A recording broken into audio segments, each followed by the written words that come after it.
वरती केल्यानं जॉब करायची ना तेव्हा पण मला प्रॉब्लेम होते. आमचा स्कोलिसिस म्हणतात आणि पाठीचा ह्याने जो बॉडी स्ट्रक्चर असतो ना एस आणि सी मध्ये हाडच तिचं एक. हॅलो एव्हरीवन, कसे आहात तुम्ही सगळे? आय होप तुम्ही सगळे ठीक असाल. तर सगळ्यांना सर्वप्रथम श्री स्वामी समर्थ. तर इथे बघा माझी सकाळची कामं चालू आहेत. हे गादी टाकणं वगैरे सगळं हे कामं आता सध्या चालू आहेत. आणि आज मला जायचं आहे बघा, जो मुलींचा ब्रेस आहे ना त्याचा वेलक्रो घेण्यासाठी आज मला जायचं आहे. तर तो काय होत आहे की ब्रेस नाही का त्यांना व्यवस्थित बसत नाही आहे, खूप ढिला होत आहे आणि त्रास पण होत आहे त्यांना मानेला वगैरे पाठीला. तर हे सगळं दुखणे आहेत. तर त्याच्यामुळे आज मला जायचं आहे. तर आता बघा माझी आंघोळ इथे झालेली आहे आणि आता मी चालली आहे पूजा करायला. तर मी आज नाही का हा जो काही मुलांचा प्रॉब्लेम आहे ना त्याच्याबद्दल मला तुम्हाला काही सांगायचं आहे आणि कधीपासून आहे काय आहे सगळं मी तुम्हाला डिटेलमध्ये सांगेल. कारण मला बऱ्याच ताईंनी म्हटलं होतं की तुम्ही हे सांगा नेमकं काय आहे काय नाही आहे. आणि ह्या आजाराबद्दल कसं माहिती असायला पण पाहिजे बऱ्याच जणांना, कारण हा आजार जास्तीत जास्त मुलींना आहे, मुलींमध्ये हा प्रॉब्लेम आहे. तर तुम्हाला भेटते मी पूजा झाल्यानंतर. जय देव जय रत्नाची दफरात गौरी कुमरा जय मंगलमूर्ती ओ श्री मंगलमूर्ती दर्शन मात्रे मला.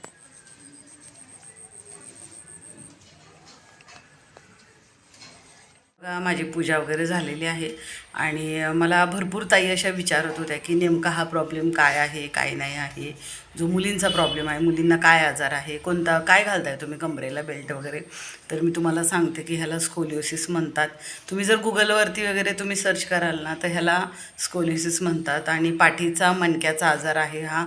नेमका कशामुळे होतो ते अजून म्हणजे कन्फर्म नाही आहे, पण हे मुलींना जास्त आहे, मुलांना थोडंसं कमी प्रमाण आहे मुलांचं. पण ह्याने जो बॉडी स्ट्रक्चर असतो ना एस आणि सीमध्ये, तर ऋतुजाला जो आहे ना तो पाठीमध्ये जो आपल्या ब्लाऊजचा गळा असतो ना तो डिझाईन गोल बनलेला असतं तिथे तिला एस आहे. आणि मान आता तिची सीमध्ये होत आहे. मान पूर्ण वाकडी तिची व्हायला लागलेली आहे. आधी जरा कमी होतं, आता जास्त होत आहे तिला. आणि कमरेमध्ये पण तिला सी आहे, म्हणजे कमरेचं पूर्ण हाडच तिचं एका साईडला. तर ना मी बघा भरपूर म्हणजे सर्च केलं मी, खूपच लोकांना विचारलं, डॉक्टरांना विचारलं. तर डॉक्टर लोक मला एकच सांगत होते की तुम्हाला सर्जरी करावी लागेल. आता सर्जरीमध्ये सांगा 35 ते 40 लाख रुपयाचं सर्जरीमध्ये लागतात. तर खरंच मी करू शकते का एवढं म्हणजे. आणि सर्जरी पण खूप डेंजर आहे. म्हणजे सर्जरीचं कसं असतं की सर्जरी जे करतात तुम्ही गुगल कराल ना तर तुम्हाला समजेल. आणि त्याच्यामध्ये नट बोल्ट टाकून ते जो मणका असतो ना तो असा सरळ केला जातो आणि परत दुसऱ्यांदा अजून ऑपरेशन करावं लागतं. दुसऱ्यांदा पण ते सर्जरी करून ते परत नट बोल्ट काढावे लागतात. तर तुम्हाला माहीतच आहे की इतकं डेंजर ऑपरेशन आहे हे, नाही का. आणि मी इथून एवढे पैसे कुठून आणणार आहे तुम्ही सांगा. तर मी खूप सर्च केलं. त्याच्यानंतर मी गेली होती डॉक्टर रजनीशकांत म्हणून आहेत त्यांच्याकडे मी गेली होती. तिथे गेल्यानंतर त्यांनी म्हटलं ते कायरोप्रॅक्टर आहे आणि ह्यांना जवळपास मेडिसिन पण खूप महाग आहेत, मेडिसिन बंद आहे त्यांच्या, इंजेक्शन बंद आहे यांचे. आणि कायरोप्रॅक्टर असतात त्यांच्याकडे अजून मला जायचं आहे. मी एकदा गेली होती त्यांच्याकडे, तुम्हाला आता सांगता राहिलं. त्यांच्याकडे गेल्यानंतर त्यांच्याकडे मला एक पेशंट मिळाली होती, तिच्यामुळे मला हे डॉक्टर मिळाले. तर हेही खूप महाग आहेत. एक ब्रेस आहे तो 80-80 हजाराचा आहे, विचार करा. आणि तिथे गेल्यानंतर माहीत पडलं की कोमलला पण सेम इश्यू आहे. मी दाखवलं कोमलला पण, तर तिला पण सेम इश्यू आहे. आता तुम्ही सांगा 2 ब्रेस झालेले आहेत, तिसऱ्या ब्रेसला आता मी कोणत्या तोंडाने जाऊ जर मी पैसे दिलेले नाही त्यांना. आणि आतापर्यंत 7-8 ब्रेस झाले असते जर ट्रीटमेंट व्यवस्थित मी केली असती, जर मी त्यांना वेळच्या वेळेला प्रत्येक ब्रेसचे पैसे दिले असते तर मग मी त्यांना बोलू तरी शकली असती. तर ते आता कसं आहे मी दिले नाही तर इश्यू तर तुम्हाला समजतच असेल का कोणत्या ह्याने जाणार आहे आपण. आणि तिथं जावं लागतं, तिथं राहावं लागतं. पुण्यामध्ये म्हणजे राहावं लागतं हॉटेल करून. तिथं खाण्यापिण्याचा खर्च आहे.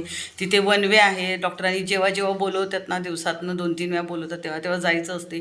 तो येण्या जाण्याचा खर्च असतो. इथे आम्ही जे बसने ट्रेनने जे पण काही जाऊ त्याचा खर्च असतो. किती खर्च आहे तुम्हाला ह्याची कल्पना पण नाही आहे. नॉन सर्जिकलमध्ये सुद्धा पण त्यांना भरपूर म्हणजे महाग आहे ही ट्रीटमेंट. ही काही ट्रीटमेंट काही एवढी इझी नाही आहे, भरपूर महाग आहे. आणि आता कसं आहे ऋतुजाचा जो कर्व आहे, ऋतुजा कर्व असा ना मानेमध्ये यायला लागला आहे. ती मान जी असते ना ती मान आता वाकडी, आता ती वाकणार. आपण मानेत असं वाकतो ना कोणतेही काम करायला, ती अजिबात वाकू नाही शकत आहे. आता डॉक्टरांनी म्हटलं वाकायचं पण नाही. कशी अभ्यास करणार सांगा. यावर्षी 12वीला आहे, अजून ऋतुजाची फीस पण नाही मी भरलेली आहे. पेपरचा टाईम टेबल पण तिचा येऊन गेलेला आहे. सांगा तर आता काय कसं हां टाईम टेबल आलं आहे. आता कोणतं कोणतं करणार आहे सांगा, डोकं काही काम नाही करत आहे.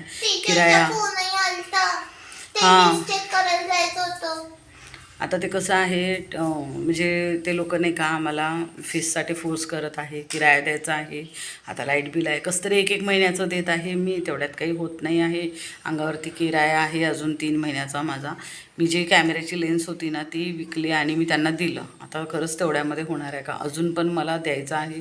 आता हा जो प्रॉब्लेम आहे तिचा हा अजूनच म्हणजे मला ना आता 2 दिवसापासून मी काही व्हिडिओ नाही बनवला. इतकं टेन्शनमध्ये होती ना मी की मला काही सुचतच नव्हतं काय करू. आता तुम्ही मला म्हणता NGO जा, इकडे जा, तिकडे जा, सगळं जाऊन बसली आहे मी, सगळं जाऊन बसली आहे तरी काही होऊन नाही राहिलं. आता माहीत नाही, आता दिमाग इतकं म्हणजे माझं डोकं बिलकुल काम नाही करत आहे, काय करू. ह्या टेन्शनमुळे माझी आता ही जवळपास खूप वर्ष झाले माझी पण तब्येत खराब. आणि हा आजार काय असा एकाएकी असं लहानपणापासून वगैरे काही होत नाही. हा जेव्हा ती 12-13 वर्षाची व्हायला लागली ना तेव्हा तिचं ते मला माहीत पडायला लागलं.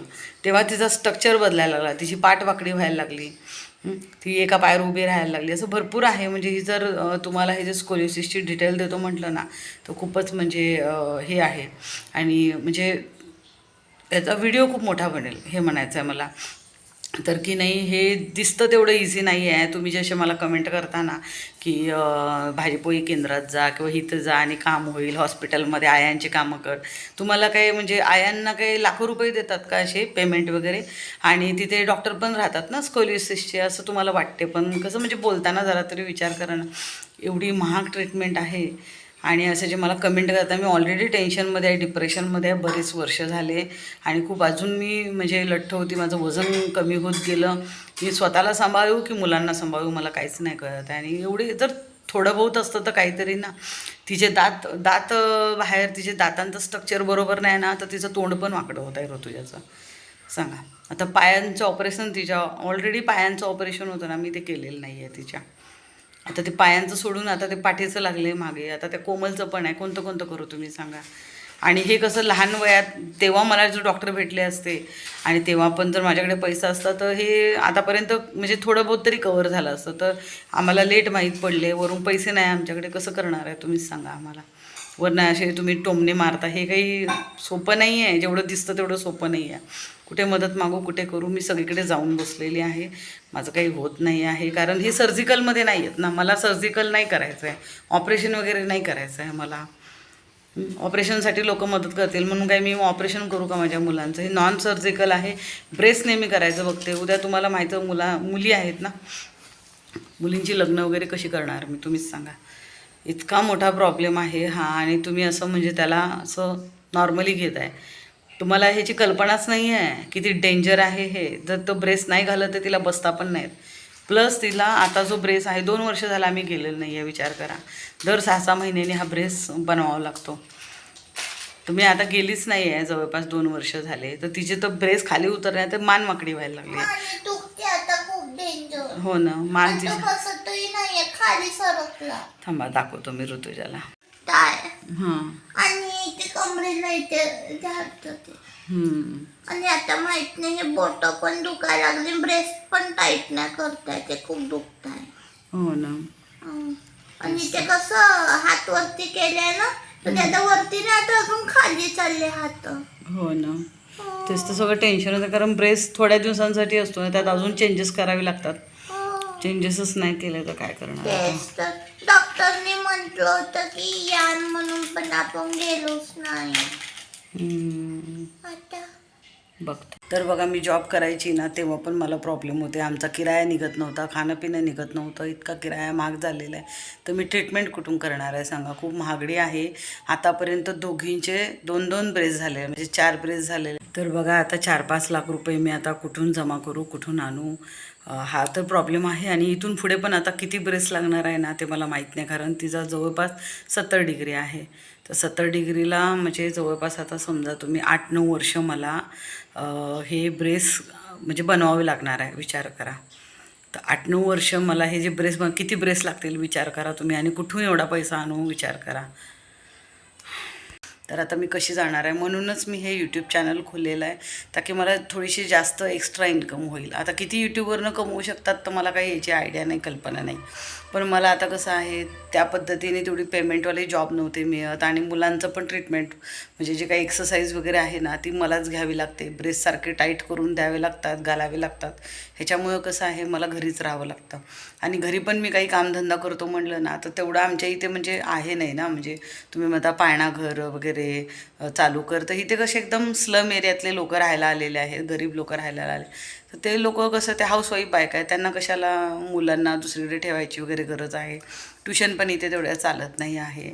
1-2 ट्युशनवाले आहेत, त्यांचं पण स्वतःचे ट्युशन नाही चालत. तर मग काय केलं पाहिजे, कोणतंच काही करू नाही शकत आहे. शेवटी हा उपाय म्हणून मी यूट्यूबवर आलेली आहे बघा. आणि म्हणून मी तुम्हाला सांगते की जेवढं होईल तेवढं तुम्ही मला प्लीज सपोर्ट करा, माझ्या व्हिडिओला लाईक करा, शेअर करा. आणि इथूनच काहीतरी आता झालं तर बघा, नाही तर काय आता मला का नाही तर इतकं भयंकर टेन्शन आले, डिप्रेशनमध्ये म्हणजे गेल्यासारखं वाटत आहे मला अजून परत आणखी. आणि म्हणून की ना धीर खचत चाललेला आहे माझा. आता असं वाटतं ना सगळंच म्हणजे संपल्यातच जमा झाल्यासारखं असं वाटत आहे. कितीही म्हणजे आपण स्वतःला विचार केला की खुश ठेवतात. आता मला ताई कमेंट करतात की हसत राहा, खेळत राहा. काय म्हणजे इतका मला प्रॉब्लेम आहे तर मी काय हसत खेळत राहणार आहे, तुम्हीच विचार करा. म्हणून आता मी इथेच व्हिडिओचा एंड करते. तर भेटूया आपण नेक्स्ट व्हिडिओमध्ये. तोपर्यंत बाय.